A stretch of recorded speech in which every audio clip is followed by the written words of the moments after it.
old guy in Colorado. Doodle. I hope you can cook better than you sing. Welcome back, old guy here. And last video or so ago, I forgot to pay my homages to Mrs. Old Guy. And homages to Mrs. Old Guy. You're welcome. Okay, so today I'm going to make one of my absolute favorites. It was something that I grew up with as a kid. My brother married a really lovely lady from Korea, and this was a dish that she made and one that we enjoyed. In fact, I'll probably do a couple of other videos on some other stuff, some other things that she did. But today it's bulgogi and Mrs. Old Guy. Take a look down here. So I've got a beef bottom round roast, and you know, if you want to do this, have somebody at the butcher block there at your grocery slice this thin, go for it. It'll save you a little time, but you know, I'm going to go ahead and slice this up myself. If you're going to slice it up and you know something about it, then you'll know that you don't want to cut it with the grain, you want to cut it against the grain anyway. So I use a bottom round roast. Just about any beef will do. I will say though, the bigger it is, the bigger the chunk of meat, the nicer slices that you get. So, and that's kind of, you know, makes it easier to work with when you're cooking it. So anyway, I'm going to get this thing sliced up and then I'll be back.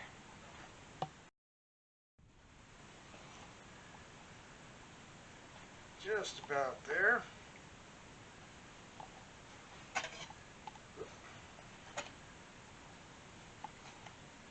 Nice thin slices. Alright. Like I said, let's find a piece here. So you're just looking for nice thin slices. I don't know how nice it is, but just thin. I don't know if you can see through that or not, but that's what you're looking, paper thin. So, okay, next step. Into the bowl. And I did trim the extra fat off of that. Alright. Now the fun part. I got a one full bundle of green onions. And I got one good sized carrot. Just kind of grated up there. This is, I'd say, about half of a whole garlic bulb. So, and I'm going to start with most of that, and I'll see. This recipe really doesn't have a certain amounts, like a, you know, cup of this or a pound of that. It's mostly by smell and by eye. I'm going to add some sesame seeds here. Sesame seed oil. And this is about a 3-pound roast. So I'm going to get that about a tablespoon of sesame seed oil. And that is not my tamari. So I got to get my tamari, but I'll be right back. Okay, so got my tamari. Now, normally I would use soy sauce, but here lately I've really been enjoying the flavor of tamari, so I'm going to use that instead of the soy. So anyway, but I'm going to use it just like I would soy. Yeah, that's what you do. And alright, this is going to take a second. Let me pop this top off. That'll make it a little easier for you. So we need to get this wet enough that the tamari is going to cover everything, and this is the fun part when I get to stick my hands in it.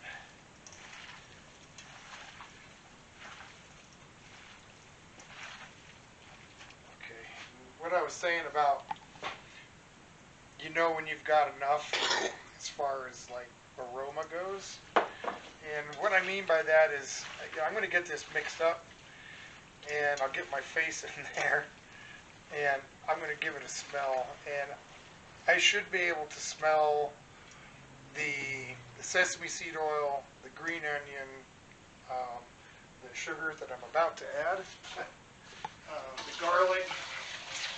I should be able to smell just about all of the ingredients and that'll tell me that I've got enough of everything. Give this a mix.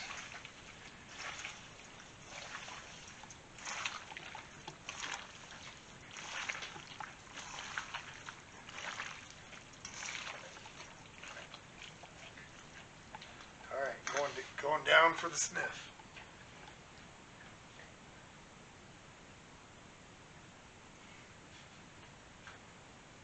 Needs the rest of the garlic. Put that in.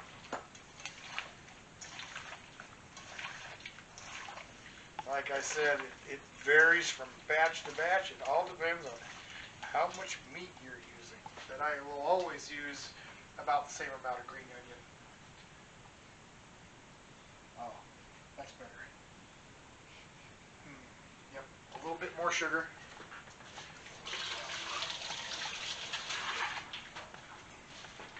I don't want to get that all over my cup here, so. I think we're just about there. Then I'm just going to have to let this sit for, if you can give it a half an hour, that's great. The longer, the better, just like, overnight is good, a couple of hours, whatever. Just anything over 30 minutes, really. Oh, yeah, that smells perfect. So I'm just going to leave it be. I'll cover it with plastic wrap, stick it in the fridge, and then later on we'll start cooking it up. So we'll see you when we get back. Okay, so this has been in the fridge for about 3 hours, I think. Oh, oh yeah, that smells really good. Okay, so what's going to come on next here is we're going to skewer some of this up, mix it around a little bit. And I went outside and I lit the grill, even though it's pretty chilly outside. I'm going to skewer these up and throw them on the grill. So we'll get some of these on these bamboo skewers, and then we'll be back. Okay, so we got a half a dozen of these skewered up and ready to go. The rest of the meat, I guess, we'll just save for another day. Put it in the freezer. It's still going to be good. Anyway, let's go out to the grill. I'll meet you there.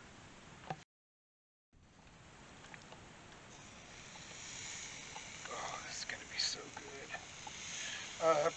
It's always going to be best when you cook it outside, but you can pan fry this. I've put it in under the broiler in an oven, but I will say it'll make your broiler pan a big mess. So let's try and get that last one squeezed on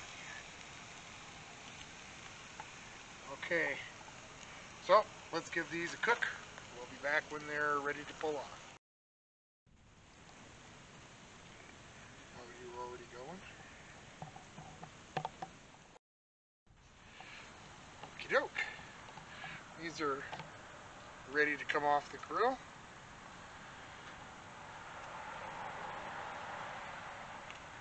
And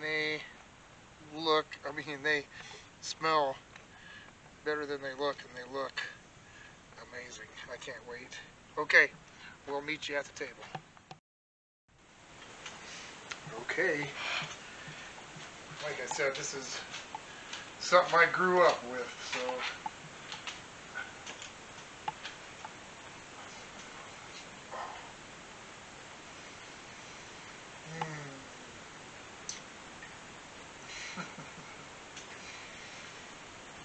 it's like my tongue just died and went to heaven.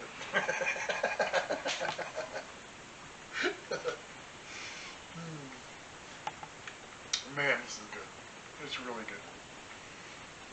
Uh, you, everything in there. You get the soy, the sesame seed oil, the green onion, the tamari. This is this is great. I'm going to give it a little bite of rice here. If you are interested in the full recipe for this, leave a comment down below, and I'll be sure to get it to you. In the meantime, thanks for watching.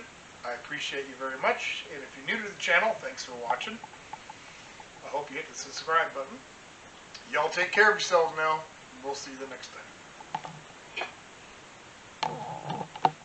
I'm not cleaning that crap up. I've got those video dishes blues. Please stop singing.